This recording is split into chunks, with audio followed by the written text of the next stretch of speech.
Hello friends, एक बार फिर से स्वागत है मेरे चैनल पे। और आज हम पढ़ेंगे मृच्छकटिका का, जो लिखी है शूद्रक ने। और ये क्लासिकल और संस्कृत ड्रामा है। और इसमें हीरो का नाम होता है चारुदत्त। चारुदत्त एक उदासीन युवा व्यक्ति होता है, जो अपने अभागे मित्रों और लोगों की भलाई के लिए इतना दान करता है कि खुद को, वह स्वयं की अपने फैमिली को बहुत ज़्यादा निर्धन बना लेता है। अब वो निर्धन हो जाता है तो उसके बहुत से मित्र उससे मिलने नहीं आते। अब उसके बहुत से मित्रों ने उससे मिलना छोड़ दिया है। और उसके गिरते स्तर, मतलब लगातार गरीब होने से वो अब मन ही मन घबराने लगा है। लेकिन जो वो उदासीन होने के साथ साथ बुद्धिमत्ता वाला व्यक्ति भी है। उसने उसकी इज्जत को कायम रखा है, उसकी बुद्धि ने। और आज भी बहुत से बड़े लोग उसकी सलाह के लिए उसके घर आते हैं।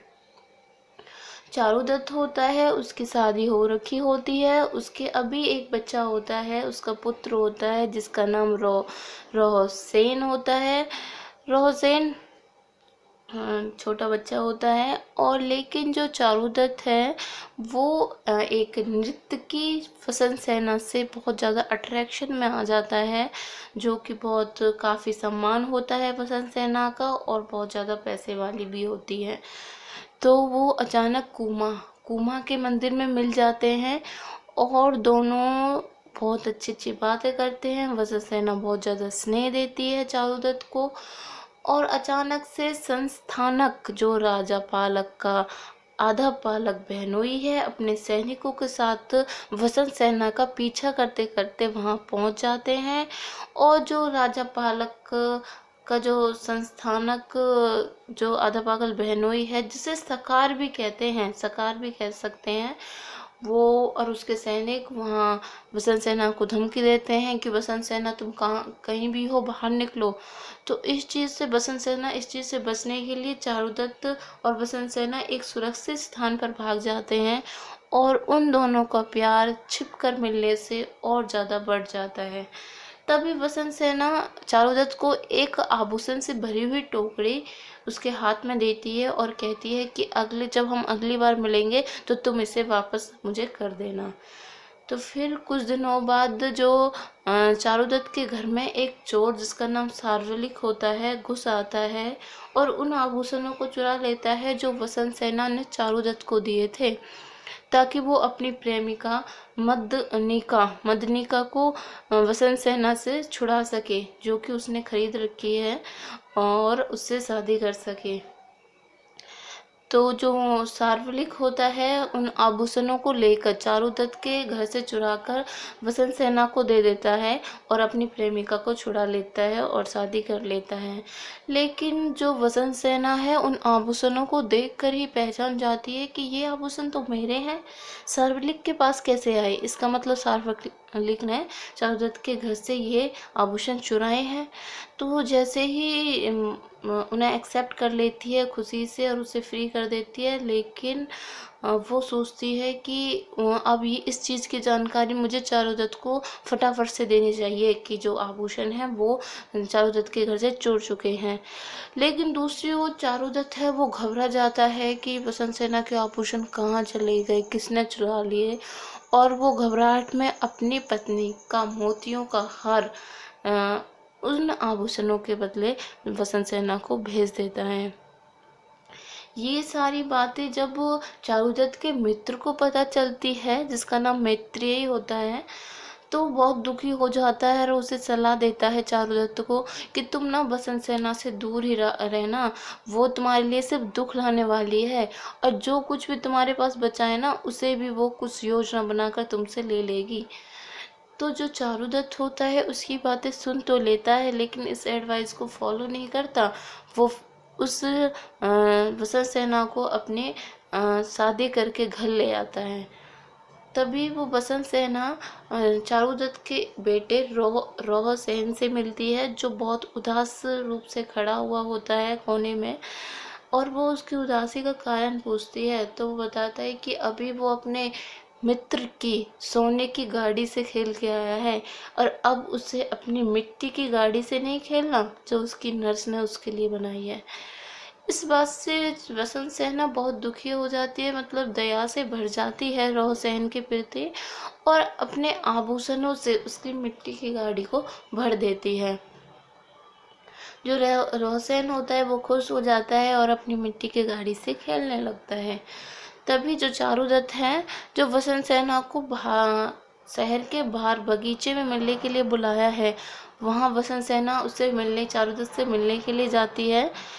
रास्ते में वो एक गाड़ी में बैठती है, लेकिन जल्दी उसे पता चलता है कि ये गाड़ी तो सकार की है, सकार के सैनिकों की है। तो वो बहुत ज़्यादा घबरा जाती है। सकार जो अपने सैनिकों को आदेश देता है कि तुम जाओ वसंत सेना का गला घोट के और उसे पत्तों से उसके शरीर को दबा दो, उसे मार के उसके पत्तों से उसके शरीर को दबा कर आ जाओ। जो उसके सैनिक हैं इस बात से इनकार कर देते हैं कि हम ऐसा नहीं करेंगे। तो जो सकार होता है वो कहता है तुम मत, उन्हें वापस भेज देता है कि ये सारा काम मैं स्वयं करूँगा। तो जैसे ही सकार उसका गला घोटता है तो वसंत सेना मूर्छित हो जाती है। तो वो सकार सोचता है कि वसंत सेना तो मर गई है।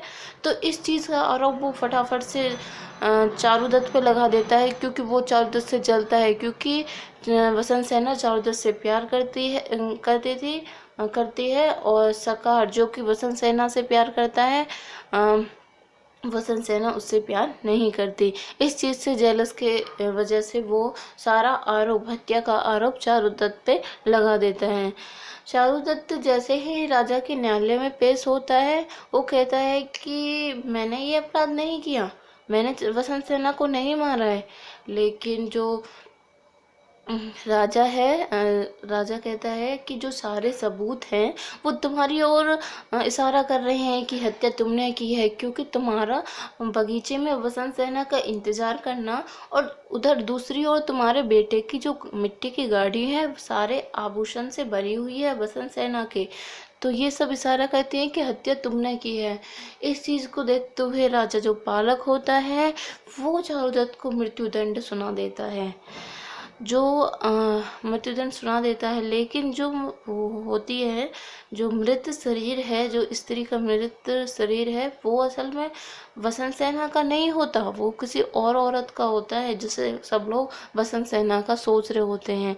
असल में वसंत सेना तो बच जाती है और एक बौद्ध भिक्षु द्वारा पास के गांव में जाकर उसे स्वस्थ कर दिया जाता है, उसकी सेवा करके उसे स्वस्थ कर दिया जाता है। अब जैसे ही चारुदत्त को फांसी की सजा हो रही होती है तो वसंत सेना वहाँ अचानक से आ जाती है। सारी की सारी भीड़ उसकी तरफ देखने लगती है कि वसंत सेना कहाँ से आ गई, ये तो मर चुकी थी। तो जैसे ही वो वहाँ जाती है चारुदत्त को फांसी से और उसकी पत्नी को सती होने से बचाती है।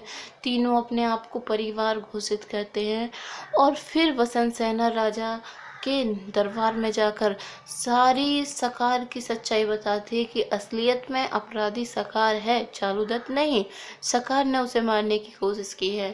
राजा जो पालक है वसंत सेना के कहे अनुसार सकार को दंड देता है, लेकिन बाद में जो राजकुमार आर्यक सकार को राजा पालक को हटा देता है और खुद राजगद्दी पर बैठ जाता है। राजकुमार जो आर्यक जो अब राजा बन चुका है, उसका पहला कार्य चारुदत्त को अमीर बनाना होता है। वो बहुत सारे महत्वपूर्ण पद चारुदत्त को अपने राज्य में देता है। फिर लेकिन जो अंतिम एक्ट में जो चारुदत्त है उसकी दानशील और उदासीन के जो दृश्य हैं हमारे सामने फिर से आते हैं, जब वो सकार को राजा से कहता है कि उसे माफ़ कर दें, उसे स्वतंत्र कर दें।